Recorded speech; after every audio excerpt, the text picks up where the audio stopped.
You're tuned in to the HR Bandit podcast, your one-way ticket to the latest and craziest in the world of work. In partnership with Timber Media, Podcaster for India Inc. is sponsored by Adrenaline E-Systems Limited. Hey, welcome back. It's been a while. If this is your first time here, you're tuned into HR Bandit, the podcast where we talk about what's new in the world of work. I'm your host, Ankita. If you're returning here, I have an apology for you. I know I disappeared without notice, but life sometimes gets in the way of best laid plans. I ended up taking a break and I'm so glad I did. So if you have any vacation days left in your kitty, we're coming around to the end of the year, take them, have some fun, and I can guarantee it'll be worth it. Now, a lot has happened in the past 2 months, and it was impossible for me to pick 3 topics, but believe me, this is our best lineup till date. Before I get into the topics though, I have to introduce you to our guest for today.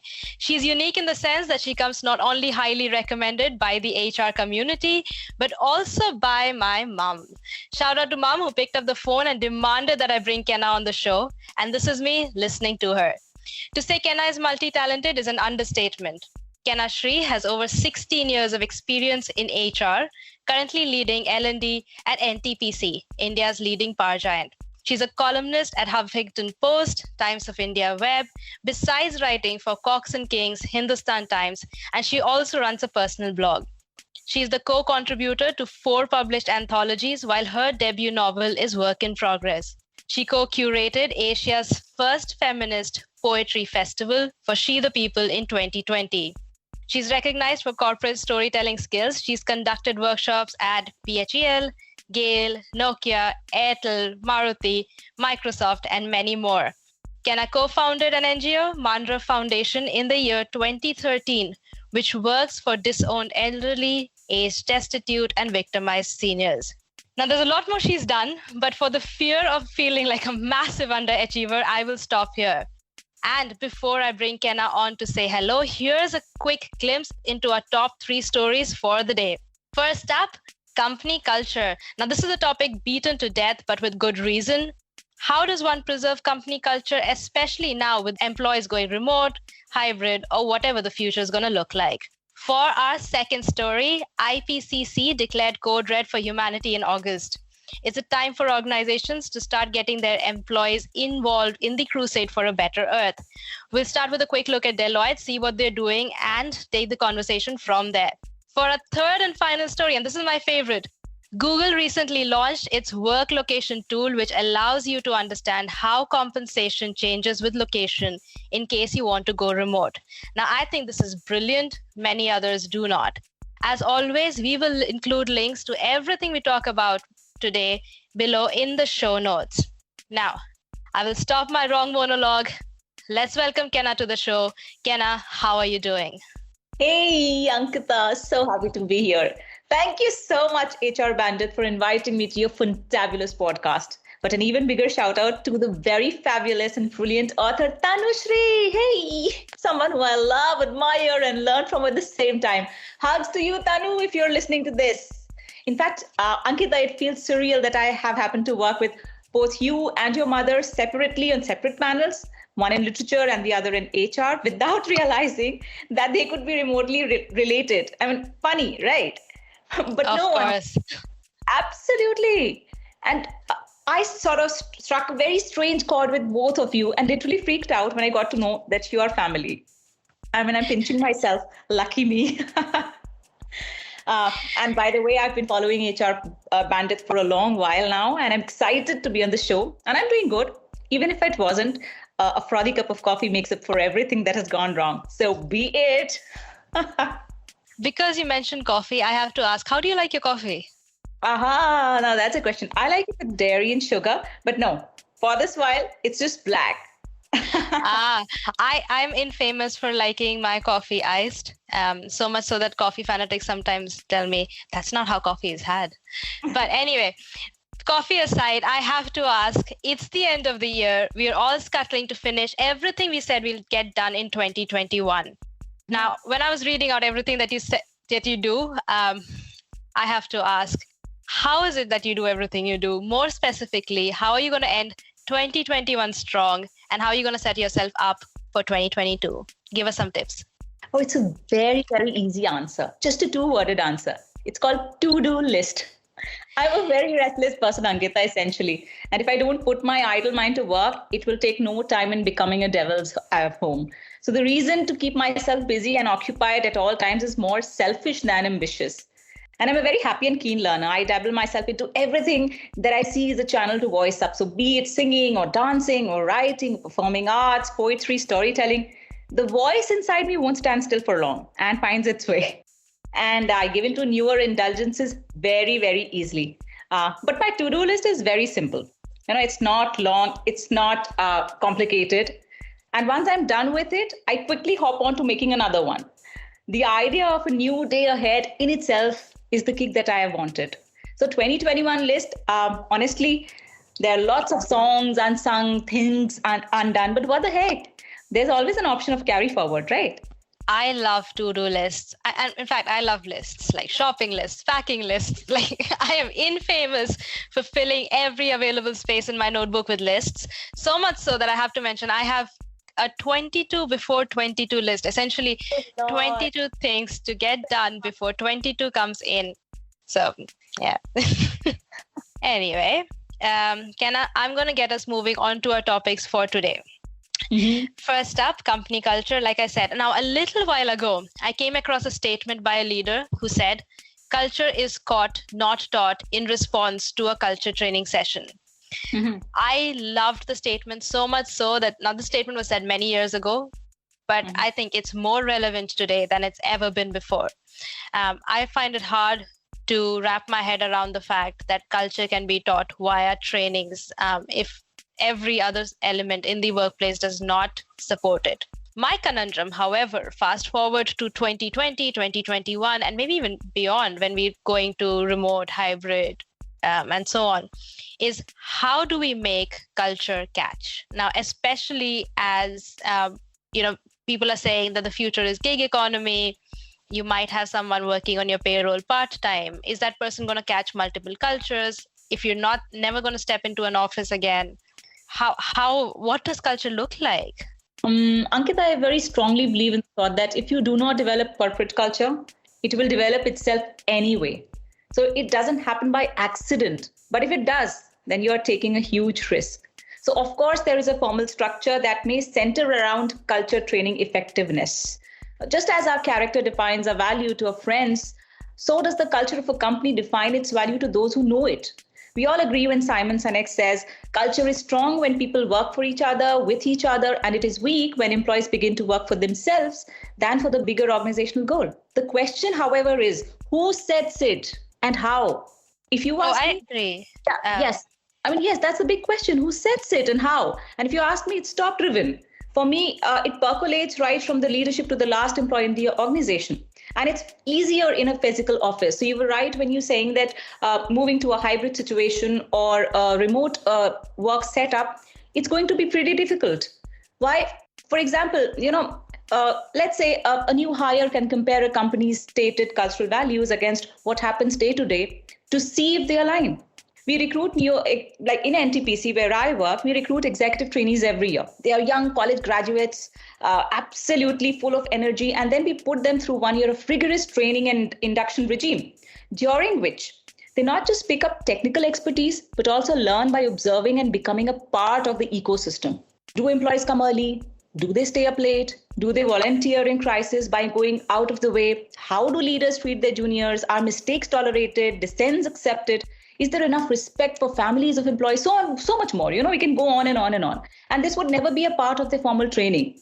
There are just opportunities of catching culture, quote unquote, like you said, than teaching culture. So when we talk of a remote setup or a hybrid setup, obviously the workers would have fewer opportunities to learn through observation. And if they don't see it, how are they going to believe it or even fit into it? It will then have to be consciously created there. That's what I feel. And I think when people are remote or even in a hybrid structure, they are watching, they're still watching and learning, but it's not intentional. The things like you send emails at all times in the day, like you referred to, when are they coming into office? When are they leaving office?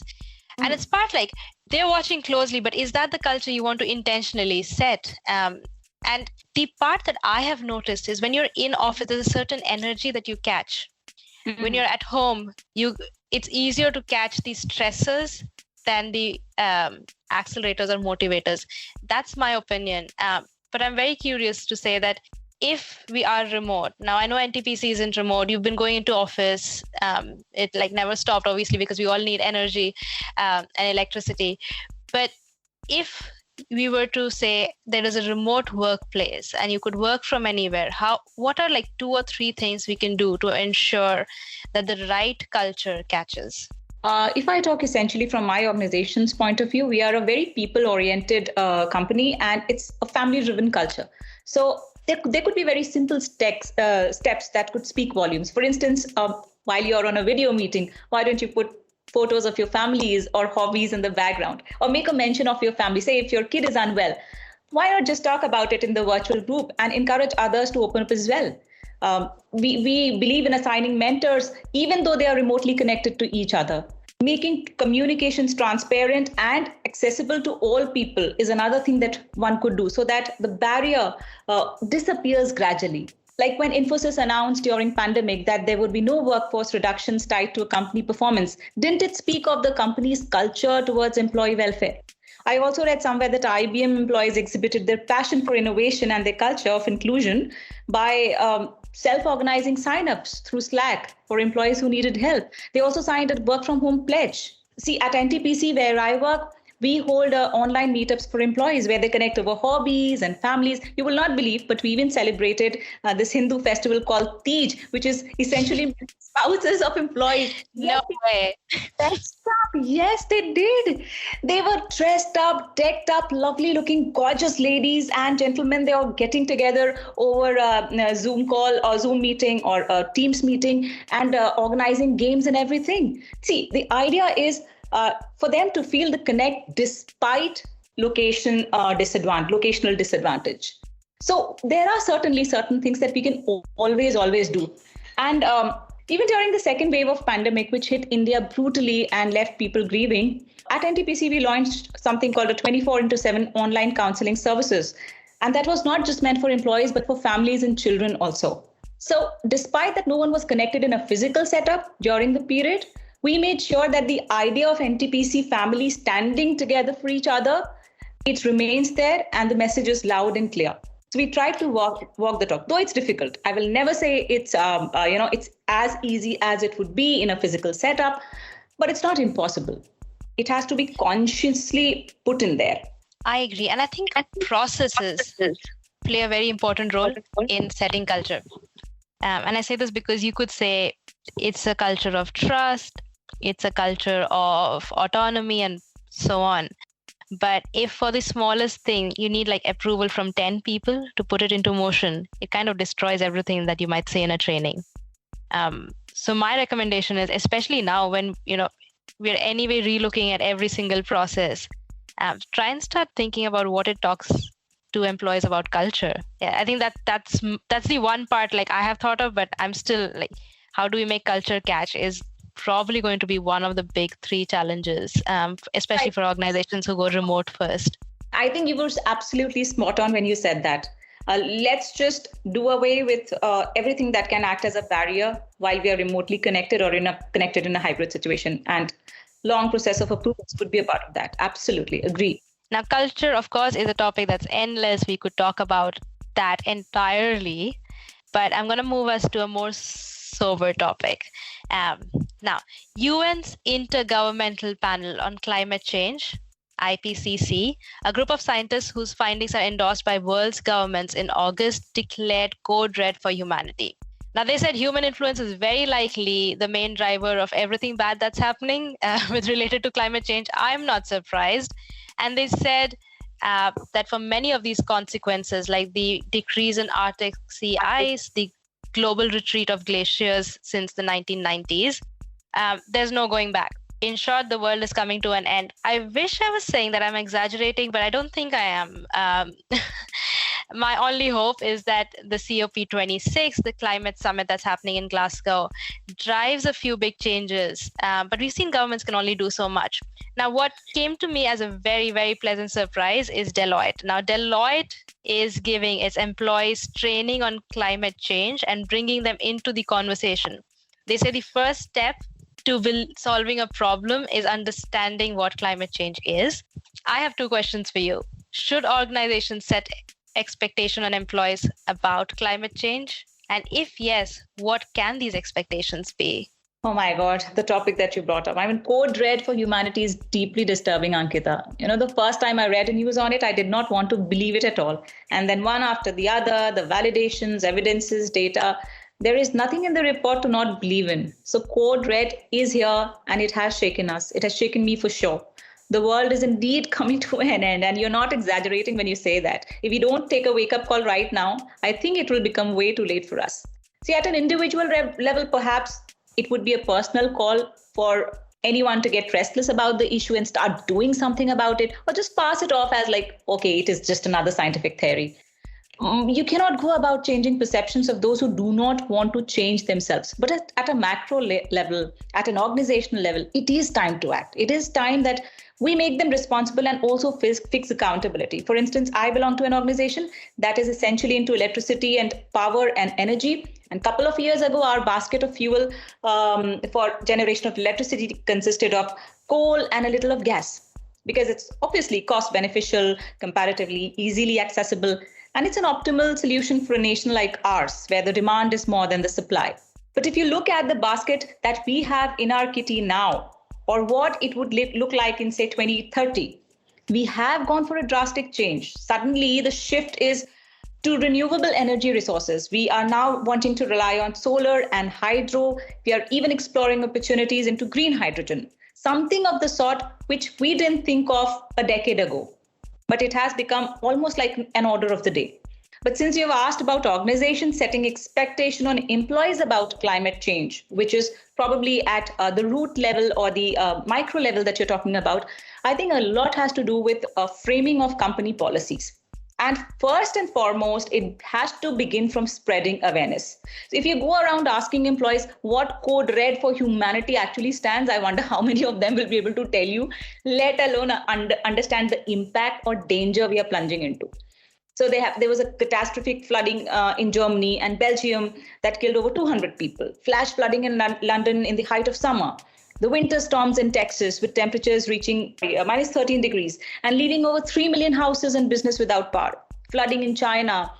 What else? I mean, record-breaking snowfall in Madrid, forest fires in Canada. The list is so long. And yet, the people are not conscious enough of whatever is happening around. So please, I would urge the organizations to invest in mass communication campaigns. Let people know what's going around.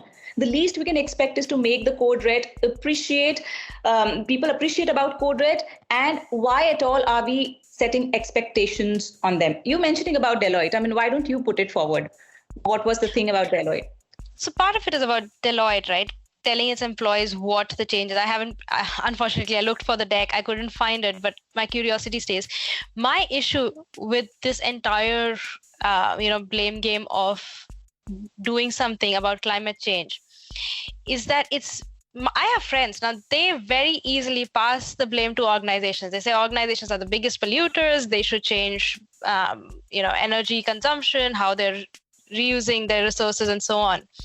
And when I ask them, what are you doing about it? They're mostly like, well, we're going to make like a drop in the ocean. Like there's nothing we can do about it. Our role is to hold the organizations responsible. And I think that's where the conversation needs to change, because I think organizations, governments are going to hold organizations responsible. Organizations without doubt should do their bit. But I think it's time organizations turn to their employees and say, look, you have to do something about it.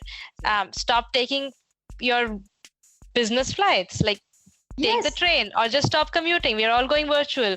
Stop printing every goddamn thing from just because the office printer is free. Things like that. You have to have conversations. You need to change the policy. You need to, I would say, pass the pressure. Yes. And not just keep it at their level. And is it too much to ask from employees to shift from, say, motor vehicles to electrical vehicles? Why not?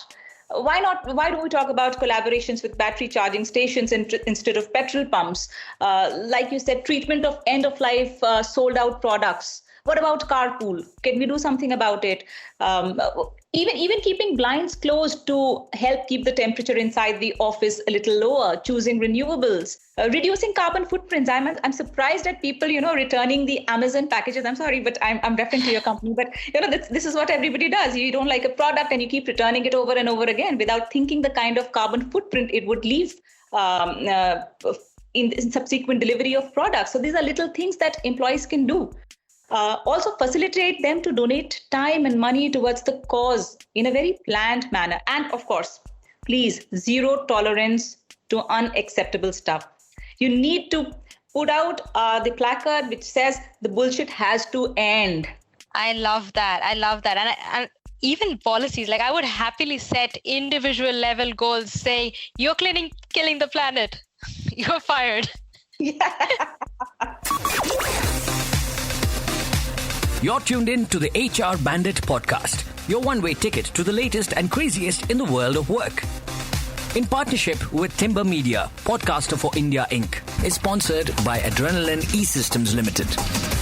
If you as an employee could change two things today, what are you going to do? And then we'll move on to our last and final topic.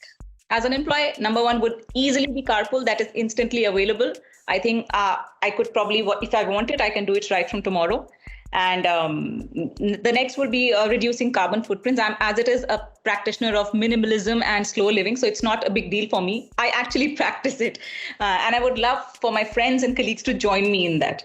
That's something that can be easily done. Okay, I'm going to take a pledge.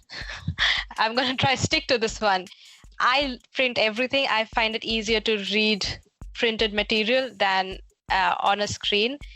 Mm-hmm. But I'm going to reduce that. I'm going to drastically reduce 90% of my printing. I think I can do that. I've already started doing it because obviously the lack of access to a printer. Now I've started going back into office, so I have access to a printer again. But I pledge not to misuse the free printing.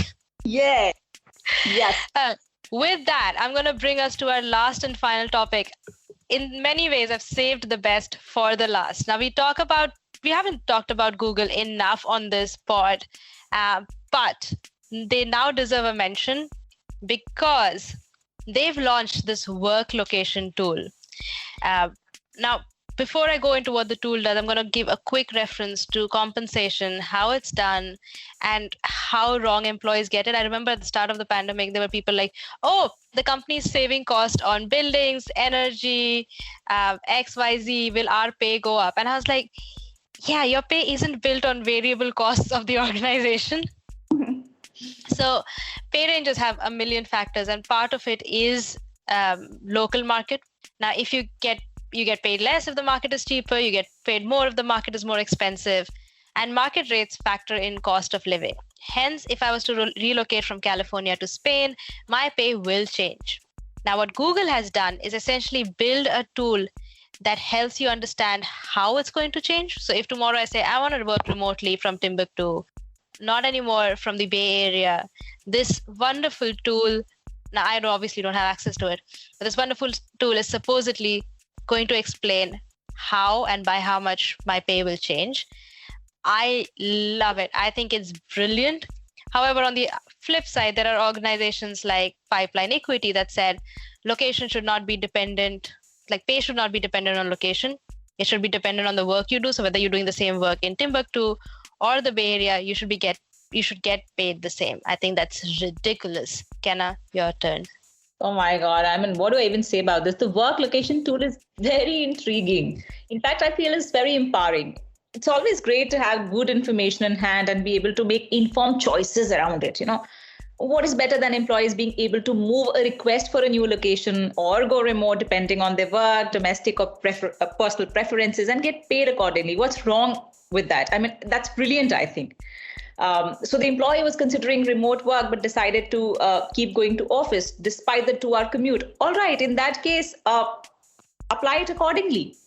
But I've also read, when I was I went through this some of the research on work location tool. Since June, roughly 10,000 of the internet companies and more than 135,000 workers have asked for permission either to work remotely on a full-time basis or to relocate to a different office, even when COVID subsides. And Google has so far approved 85% of the requests. So, people are loving it. Employees want it. I really have to see who all would not want it. I mean, isn't it a win-win situation for everyone, employer as well as the employee? It's justifiable. And what you mentioned about the pipeline equity, I really don't get that. Ankita, you need to explain. I mean, they talk from a different perspective altogether. For them, the move is to drive and empower gender parity. They insist that while working from home, it is usually the women who are in the workforce and it negatively impacts them. So it is for pay protection of women. But somehow I don't get it. I don't feel empowered by this philosophy of location agnostic pay structure. I mean, if my company was to offer me a chance to work from a hybrid perspective or in a remote location, I would plunge and jump at it, even if it was at a decreased pay. Because probably right now, my compulsions, my domestic obligations, in that circumstance, it works best for me. So why not? I actually sent out a tweet to Pipeline Equity asking them for more details. I never heard back. Not surprised, but we have a very unilateral way of saying pay should be location agnostic. Now imagine, I took the example of Bay Area to Spain. Now imagine I was working in Spain and I could work from anywhere and I'm like, I want to try working from the Bay Area and see what that looks like. Imagine if I switched and I didn't get a change in pay. Like I would be very, very upset. Like there is no way I can sustain myself at Spanish salaries. And I know I'm like targeting one country versus the other, but like that's just the reality of life. But I also understand there's this whole entitlement to pay, what you refer to as the endowment effect. You take something away from someone, they're always going to be displeased. So I love the fact that Google's experimenting, like someone needs to do it. I'm going to watch, I'm going to see what they're doing. But I think organizations are being outrageous these days when it comes to compensation. I don't get the market at all in that space. So I completely agree at this point, I guess. I mean, both of us probably, yes. So with that, those were our big three topics. We agree that culture is caught, not taught. I love that statement though. Like that person should get an award. There are ways to get culture caught even when person's working remotely. Climate change, employees, do your bit. Take a pledge today. Do something. Yes. Don't blame just the organizations. And yes, an earnest plea from both Kena and myself. And lastly, your pay should change with location. Like if it doesn't, your organization, I don't. Listening to this, I wish they do. I know. I mean, there are crazy organizations out there, but like that's not how compensation works. Mm-hmm. So those were our three topics for today. Kena, I loved the conversation. I am not going to let. Yes. I'm not going to let you go easy. I'm going to give you the opportunity to say the last few words, send out whatever message you want to the world. And if you can say it via poetry, even better. Oh my God, now that's a tricky one. But since you asked for it, since Kena Shree's daughter asked for it. Oh. Okay. No. I mean, jokes aside, I'll share with you an expert that I wrote for spoken word poetry, which I have not performed so far. So. Ooh, exclusive content. No, but that's just an excerpt. But it speaks for the poetry. I mean, I'm sure many people around would be able to relate to it. It's about this hustle of corporate life that we tend to get trapped in, and we don't even realize, but days keep on passing by and there's a daily struggle with what you wanted to do and what you're doing. So it goes like this. I think of the day that brushed past me, of the umpteen memories unmade, dreams unlived, stories unread, tales unwritten, places untraveled, lives untouched, riddles unresolved, canvases unpainted. I think of authors and artists and poets, of Frost, Tagore, Dinkar, and That funny fellow Pash who sold satirical dreams to poor dreamers saying, सबसे खतरनाक होता है मुर्दा शांति से भर जाना, तड़प का ना होना, सब सहन कर जाना, घर से निकलना काम पर और काम से लौट कर घर आना, क्योंकि सबसे खतरनाक होता है हमारे सपनों का मर जाना. And then I snug myself into the warmth of the cozy bed, dig my head inside the pillow, swallow a lump of guilt, but breathe a whiff of even longer hope to wait for another morning, another day, another unstoppable journey. Well, this was it. Oh my God, Kena, I'm going to cry. Like this is, oh, wow. Okay, I'm speechless. Yes, to everybody who's listening, may your journey be lovely and happy and more meaningful than your destination. And sending you lots and lots of hugs, Ankita. To you, HR Bandit, may you grow from strength to strength. For the first time ever, Kena, I think you have managed to successfully leave me speechless. So with that, on behalf of Kena, myself, and NHRDN, yay, we are out. You're tuned in to the HR Bandit podcast, your one-way ticket to the latest and craziest in the world of work. In partnership with Timber Media, podcaster for India Inc. is sponsored by Adrenaline E-Systems Limited.